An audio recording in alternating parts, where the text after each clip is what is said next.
The tomb beneath time. The desert wind howled through the canyons of Luxor as Dr. Ayan Malik brushed the sand from his weathered boots.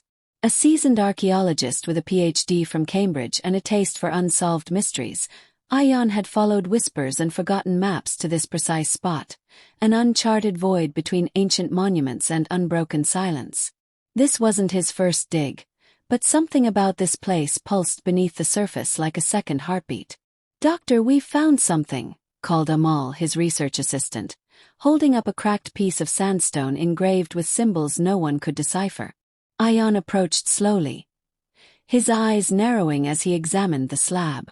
The markings weren't hieroglyphics or anything he'd seen in Mesopotamian or Indus scripts. They seemed alien.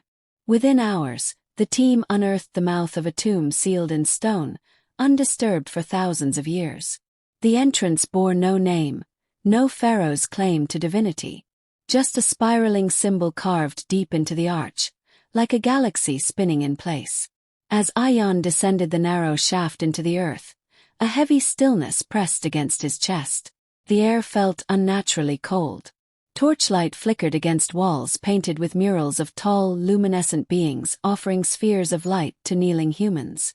One mural in particular caught his attention, a figure holding a circular object toward the sky as a swirling portal opened above them.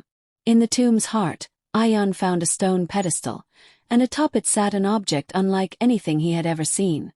Smooth, metallic, and perfectly round. The artifact shimmered faintly with a blue glow and emitted a hum just beyond hearing. Carvings danced across its surface, constantly shifting under his gaze like language trying to remember itself. He reached out. The moment his fingers grazed it, everything stopped. The torch flames froze in mid-flicker. Sound vanished. Even his breath paused. For a split second, Ayan felt himself dislodged, disconnected from time itself. Visions surged into his mind. Ruined cities, strange machines, and stars he didn't recognize. Then, as suddenly as it began, everything snapped back into motion. Gasping, he stumbled backward, the disc clutched tightly in his hand.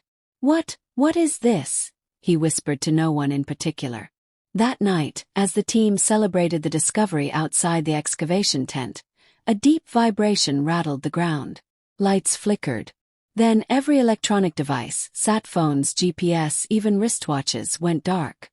In the chaos, Ayan remained motionless, staring at the artifact on his work table. Its glow had intensified, pulsing rhythmically like a countdown. Then came the voice, not from outside but inside his head. "You've seen this before, Ayan. In another life." He jerked upright, heart pounding. No one else had heard it. No one else saw the artifact shift ever so slightly on its own. The night swallowed the desert once again, but Ayan knew this was no ordinary find. He hadn't just uncovered a tomb. He had opened a door. Whispers of the ancients. Dr. Ayan Malik hadn't slept. The artifact sat on his desk, untouched yet omnipresent, its faint hum seeping into his thoughts. Every attempt to scan it, infrared, X-ray, even ultrasound, returned errors. It resisted classification, as if it defied every law of modern science. But what disturbed Ayan most wasn't the object itself. It was the symbols, the way they shifted under observation, reshaping into something almost familiar. He pulled out his personal journal, flipping to sketches from past expeditions. In a 2016 excavation in Peru, he'd seen a similar spiral carved into stone. In Turkey, beneath Göbekli Tepe, another, hidden in a forgotten temple ceiling. It wasn't coincidence. These symbols weren't cultural outliers. They were breadcrumbs. Still, Ayan needed more. He turned to someone who might help. Professor Leora Voss. Leora was a historian long shunned by the academic elite for her theories about extraterrestrial involvement in ancient human development. But where others dismissed myth, she hunted patterns. He called her on a secure line. "You found it, didn't you?" she said, skipping formalities. Then pause. "You knew about this." "I suspected. The Eye of Kronos. That's what the ancients called it." Leora explained that fragments of its legend appeared across civilizations. Sumerian tablets, Vedic hymns, even buried beneath Vatican archives. It was said to be a gift from the stars, capable of bending time, meant only for those chosen by the sky gods. Why now? Jan asked. There's a reason it remained buried. Those who awaken it rarely survive. A heavy silence followed. Leora promised to send everything she had, then abruptly ended the call.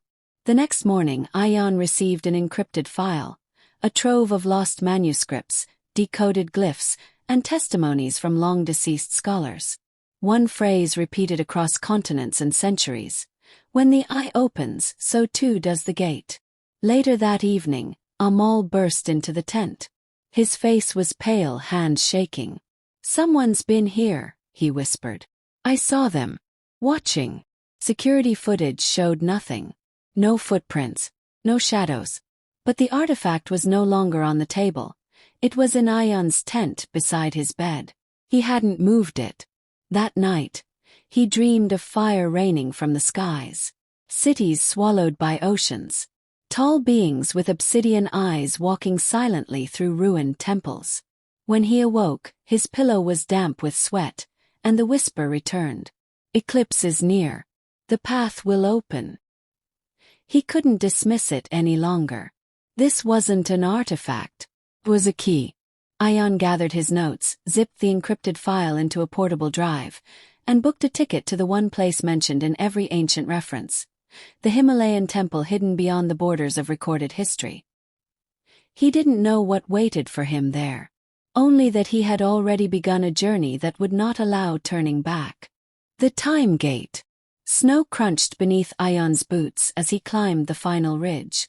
The air thinned with each breath, slicing cold and sharp against his lungs.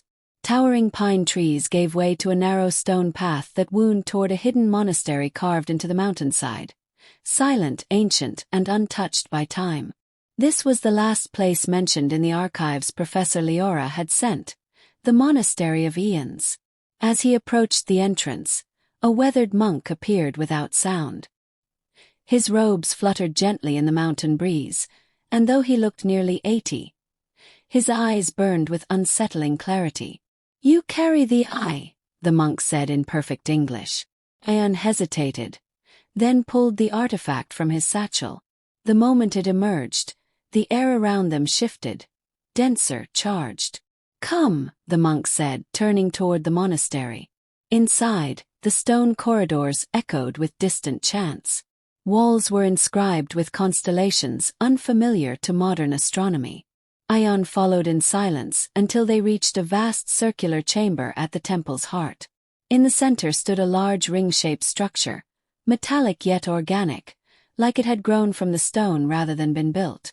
"The Gate of Aeons," the monk said. "It responds only to the eye." The artifact vibrated gently in Ion's palm. Without instruction, he approached the gate and placed the eye into a shallow depression at its center. A deep hum resonated through the chamber. The ring lit up, lines of light etching themselves across its surface, creating symbols older than memory. Suddenly, the gate's hollow center shimmered and twisted, air warping like a heat mirage. Within seconds, it became a liquid-like vortex, swirling in colors his eyes couldn't fully comprehend. "You may ask one question," the monk said quietly, "and take one step. But know this: time is not linear. It is alive.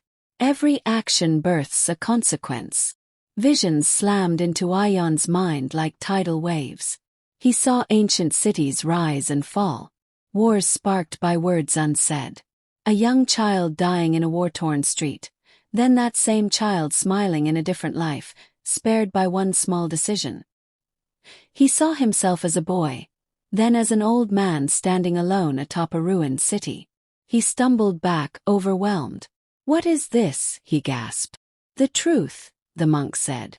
"You have touched the spine of reality." In that moment Ion understood. The eye was more than a key. It was a mirror, a reflection of what could be, what had been, and what still might come. Then he saw it, Earth's final breath. A nuclear sky, ash-covered cities, and silence. In one timeline, humanity ended not with a bang, but with choices stacked like falling dominoes. He turned to the monk, panic rising in his throat. Can I stop it? The choice beyond time. Ion stepped into the vortex. There was no sensation, no falling, no motion, just a collapse of everything he understood. Time unfurled like a scroll, and space bent into spirals. Then, in a blink, he stood beneath a crimson sky on sun-baked stone streets. He had arrived in Babylon thousands of years in the past. He recognized the setting from ancient texts. The great library, now in its infancy, and a city teeming with life. In the distance, scholars argued over philosophy, merchants bartered spices, and guards watched with spears in hand. But something felt wrong. He wasn't just here to observe. A voice echoed through his mind again. One choice. The timeline he had seen, Earth's destruction,